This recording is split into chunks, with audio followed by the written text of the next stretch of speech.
Replace the drive disc plate. So first thing we're going to do, take the drive out of the machine using a 1/16 Allen wrench. We're going to unscrew this here, just get a little bit loose. This piece will slide off like that. Just put that aside. Next thing we need to do is lift up the cover. We're going to lift up the cover, pulling these tabs back.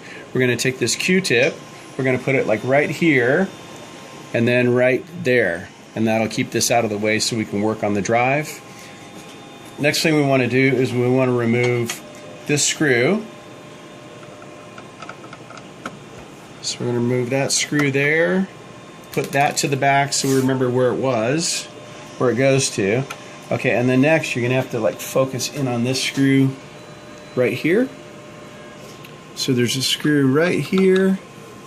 We're going to loosen that one. We're going to take that screw all the way off and out like that. And then this head lifter comes out. Just be careful that this piece doesn't, pull up on this too hard. You just want to kind of pull it out like that. And now we've got the head lifter out of the way. We're going to take this disc plate out now. So taking the eject button, push it all the way in, and then we take this plate and we slide it up and out.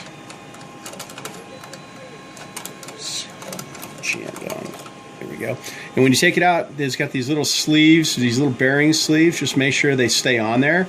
Sometimes they pop out like that. So make sure they're flush, they're already all the way on. Now we're going to take our modified disc plate and we're going to put it back on. Make sure all the sleeves are all the way in on all four sides. We're going to slide it back under here. Just get it out of the way of these like that, and we're going to line it up to these little cutouts. So we're going to push this plate, this eject button back all the way in, and it's going to slide down into all four slots. Once it's into all four slots, now we just need to put the head lifter back on. This is the hard part. The head lifter has this piece right here, and it goes in this little groove right here. It goes in this groove right here. So it needs to go in there, otherwise it won't lift up all the way. So when you're putting it back in, take this piece, put it underneath the head. That's the head arm.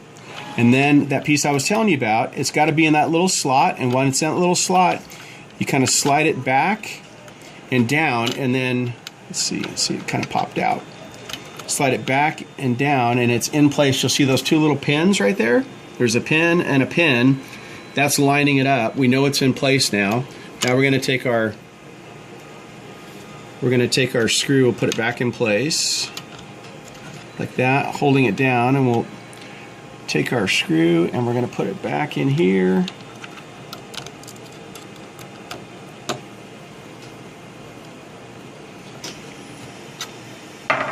And then you can see the head's like lifted up now and there's space for the disc to get in. That's how you know it's right.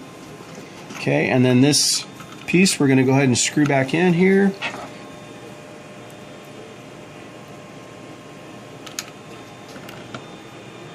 Like that. Screw that piece back in, and it's kind of slotted there. You just don't want it rubbing up against this piece right here, so you can kind of angle it away a little bit like that. Just tighten it down. All right, and then last you're going to do is you're going to put the eject block back on the drive, and you want the screw here is kind of centered with this little cutout. That's about right. You don't want it hitting the side here. You want a little gap there.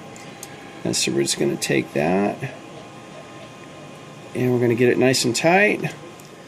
And then to test this out and make sure it's right, we're going to make sure there's gap there for the disc to get in. So when we take the disc and we put it in, you're going to want to view and make sure there's room so the disc isn't hitting that top head. And when you push it in, the head slides down, and then that lifter is working properly now. That's how you replace the disc plate on a Tracer ST drive.